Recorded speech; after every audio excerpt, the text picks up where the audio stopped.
so many times I have students come to me and it really frustrates me. They say, Nate, my Spanish is great and I don't need the grammar. I already know that. And then they join my program and they say, oh my gosh, I didn't know the difference of when we use de versus que, okay? Something that is quite simple. I had never really even thought that, wow, like hundreds of millions of people in the world make all these weird different sounds and they can understand each other. And it's called Spanish. Like, whoa, that is so bizarre. Hola y bienvenidos al canal. Yo soy Nate. And today I'm going to be teaching 18 Spanish lessons that I wish I knew as a teenager. Guys, if you're in high school and you're learning Spanish, Spanish does not suck. Sometimes, okay, yeah, maybe it does, maybe it's boring, but I can guarantee you, and this is the next lesson, besides social skills, maybe math or science, things like this, things that personally I didn't really connect much with, Spanish was by far the most valuable thing I learned in high school. Let me give you an example, okay? Let's look at my life now. I'm 23, I graduated high school 5 years ago, which is actually kind of crazy. I live in Mexico City.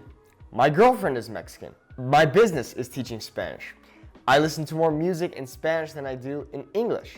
Honestly, nowadays, I probably speak more Spanish on a day-to-day basis than I do English. And I'm not saying that it's going to be like this for you, but I am telling you that it is one of the most valuable things that you'll learn when you're learning high school Spanish.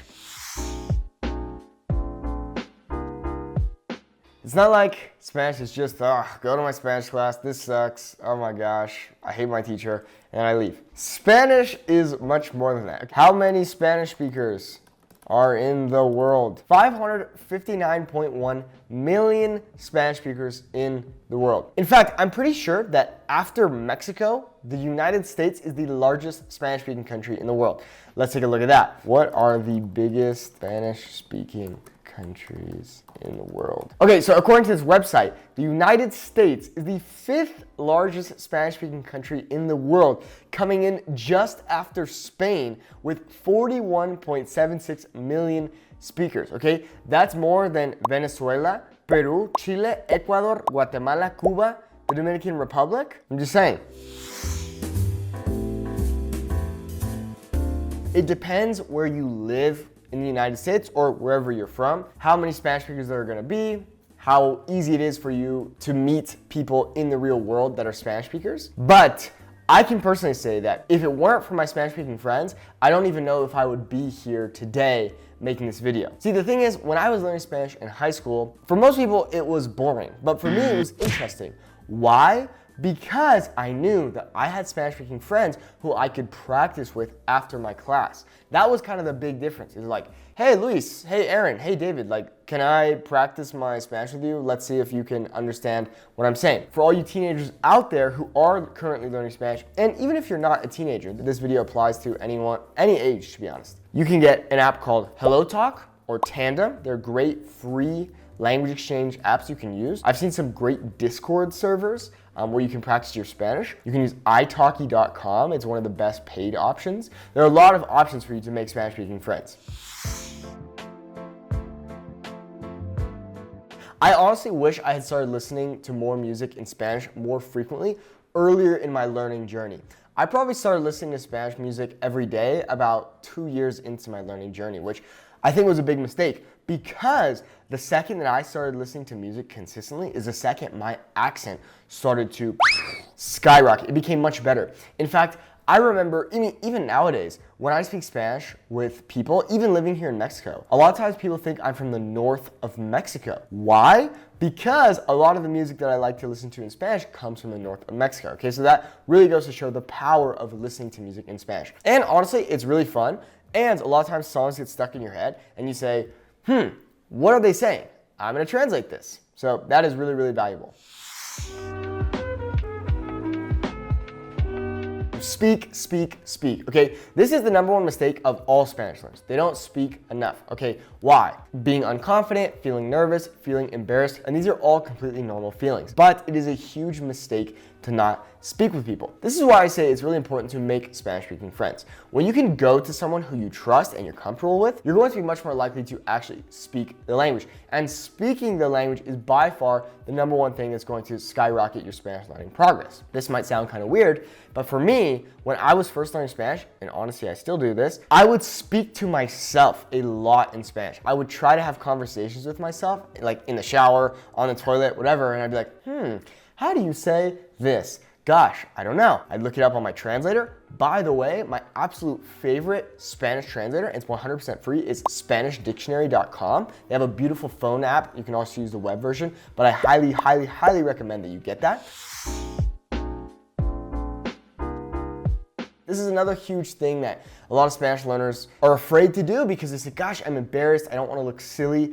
But making mistakes is how you're going to learn. If you don't make mistakes, you're not going to learn, you're not going to improve, okay? So you got to be making mistakes. That is really, really, really important. It's actually amazing how many of my friends, after having graduated college and who are now getting jobs, are coming to me asking for Spanish help, even in any space, in tech, finance, whatever. Nate, what is your advice for learning Spanish?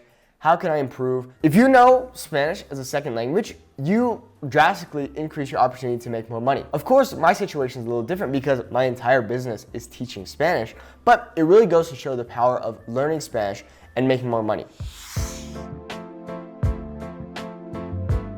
I see so many learners say, gosh, I want to speak beautiful, perfect Spanish in 1 year, and it's going to be great. I'm never going to have to practice my Spanish ever again, and I'm going to be a Spanish wizard. Okay, that is not the case. The reality is that learning Spanish is a lifelong journey. This is not something where you're going to say, after 1 year, 2 years, 3 years, gosh, I speak perfect Spanish now. I don't need to ever practice again. That's just not the reality. Look at my situation. I've been learning Spanish for 9 years now. I teach the language, yet I still consider myself a learner. And that is a very, very, very important mindset to have. If you think, okay, great, I'm gonna get to this point, it's gonna be perfect, now I don't have to practice my Spanish ever again, that day is never going to come because you are never going to speak perfect Spanish, okay? That is just the reality. Of course, I have videos here on my channel, Guy Speaks Perfect Spanish, but guys, I need the views, right? Also, subscribe if you haven't already. You gotta understand, learning Spanish is a lifelong journey. Keep that in mind, okay? You're not gonna become an expert after 2 years, 3 years, 4 years, okay? It just takes time. Be consistent, that is key. Hey, do you wanna learn Spanish from a handsome young gringo who looks a lot like me and who is me, occasionally wears a cowboy hat? You can do that on my website, SpanishWithMate.com. Check it out.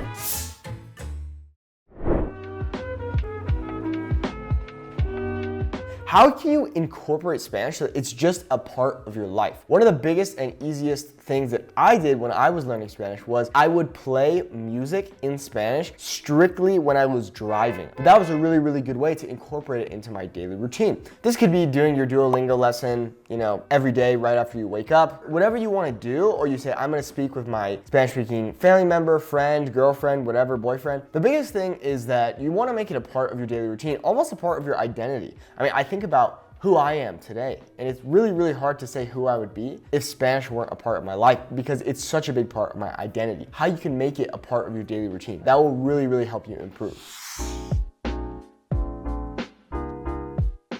Number 11 is to watch stuff in Spanish. Netflix, YouTube, whatever you like to watch, figure out how you can incorporate Spanish into that. That's what I always tell students. Okay, what are your hobbies? Okay, you like to play basketball, soccer, you swim, whatever you like to do, how can you incorporate Spanish into that? That is going to make the learning process way more fun and way more sustainable. A lot of times students will ask me, okay, Nate, should I watch it just in Spanish with English subtitles or with Spanish subtitles? What I recommend you do is you watch, for example, a movie twice, okay? You watch it with English subtitles, then you go back and you watch it with Spanish subtitles. Okay, that's really, really important. If you're here in the US and you have the opportunity to travel to Mexico, do it. Traveling isn't something that's realistic for you, that's okay. But if you do have the opportunity, it's going to be something I think quite life-changing for you because as silly as this sounds, you're going to realize, oh my gosh, whole countries just speak this language? It sounds silly, but I remember when I was first learning Spanish, I seriously was amazed that I had never really even thought that, wow, like hundreds of millions of people in the world make all these weird different sounds and they can understand each other. And it's called Spanish. Like, whoa, that is so bizarre. So if you go to a country, Mexico, Spain, wherever, you're gonna be like, whoa, this is really cool. And I think it's going to be a really, really good motivator for you. If you're a teenager and at any age, a really good thing and fun thing to do is to follow meme pages in Spanish. This is an interesting way to learn more about maybe younger culture in the Spanish-speaking world, and it's a really good way to learn new slang words and phrases. this is honestly something that I didn't necessarily have when I was learning Spanish. I was kind of on my own. Most people in my high school Spanish classes were just taking the class to fill the requirement. Whereas I was like, wow, okay, this is actually really cool. I want to keep going. I want to learn this language. Now, for me, my community, my Spanish people, were my Spanish speaking friends. But there are so many amazing communities on Discord, Facebook. My Spanish speaking students have a community, a private community that we connect in. So find a group of like-minded people who can motivate you and inspire you to keep going. I see so many students say you don't need to learn grammar, or you can learn Spanish just by speaking or just by listening to, audio files. And that's all great if that works for you. But the reality is that you need to learn the grammar. It's not the most fun, it's the most boring aspect of learning a language, okay? But it is the most important. For example, the subjunctive, okay? Por versus para, ser versus estar. All these different kinds of ideas. If you don't learn these early on, learning more advanced concepts in the language are going to be way more difficult for you. So many times I have students come to me and it really frustrates me. They say, Nate, my Spanish is great and I don't need the grammar. I already know that. And then they join my program and they say, oh my gosh, I didn't know the difference of when we use de versus que. Okay, something that is quite simple, right, in Spanish grammar. Okay, so please, please, please, please, please learn the grammar. So important. If you are taking traditional Spanish learning classes, help your peers. That was one of the things that really helped me improve my Spanish, was teaching it to my peers. Because when I was teaching, it was solidifying my own existing knowledge, but it also made me ask more questions to say, gosh, I actually don't know how to say this. Hey, teacher, how do I say this? That will really, really help you. Even when I started making these YouTube videos 3 years ago, speaking Spanish, teaching Spanish, it really helped my Spanish. A big reason for that was, well, I was speaking much more than I was previously, but also because I was teaching the language. I was helping you learn more about the language, which was helping solidify my own knowledge. So teach and help your peers. That will really, really help you. And it was probably one of the biggest reasons that I progressed much faster than all of my peers in my Spanish classes in high school. And that was I asked a lot of questions, okay? I was shameless. If the teacher said, blah, blah, blah, blah, blah, blah, blah, blah, any questions, no one would raise their hands and I'd be like, I don't get it. Even though I was arguably, not trying to toot my own horn, but I was arguably the most proficient student in my classes, okay? I was still the one asking the most questions because I would say, I don't get it, can you please clarify? The teacher would say, blah, blah, blah, blah, blah, blah, blah, blah, and I would say, hey, I still don't get it. Can you give me some more examples? And then that would help other students in the class. It would help myself say, oh, that makes sense. By you putting yourself out there and actually trying to figure out how to say things and interact with people, you're gonna have a lot of questions come up. Don't be afraid to ask questions. Yeah, it's cliche, but the reality is, if you're hating learning Spanish, you're gonna give up eventually, okay? It's not gonna be something you're gonna keep doing, okay? Why would you keep doing something that you hate, okay? It just doesn't make sense. Make the learning process fun. Like I said, if you like to watch movies, listen to music, whatever, if you're a social person, you like to speak, if you like to read, whatever you can do to make the learning process fun is going to honestly put you way ahead of everyone else, because the reality is, I know so many people who take the learning process so seriously, they burn themselves out, they stop and they give up. But when they start taking the learning process too seriously and they stop having fun, they get burned out and they give up. Okay, so the most important tip of all of these is to have fun. Bueno, muchas gracias por ver este video. Honestamente lo aprecio mucho. Si te gustó, por favor, suscríbete ya porque me ayuda mucho. Y también, si quieres aprender español conmigo, puedes en mi sitio web, SpanishWithNate.com. Bueno, muchas gracias de nuevo. Cuídate mucho y ahí nos vemos en el siguiente video. Adiós.